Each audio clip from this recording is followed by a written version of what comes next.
The video you're about to watch is a preview from one of my fashion design courses available online on Fashion Premier Academy. If you're interested in finding out more about it or enrolling, click the link below. Roll it.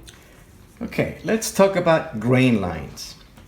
Let's pretend this is a roll of fabric. I pull out the fabric. This is known as the length grain of the fabric. This is known as the cross grain of the fabric.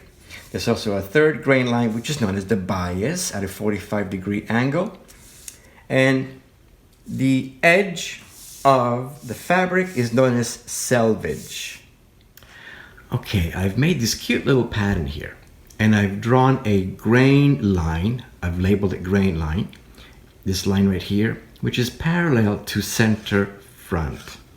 And the purpose of a grain line is to tell us how to place the pattern onto the fabric. You see, without a grain line, we have no idea how to place this pattern onto this fabric. This way, this way, this way. But with a grain line, the grain line is always parallel to the selvage. So it goes like this, not like this, not like this, but it's always parallel to the selvage. Thank you for watching this video. Check out all the videos available on Fashion Premier Academy. And don't forget to hit the subscribe button and the bell next to it so you'll be notified every time I post a new video, which is every week. I'll see you in class.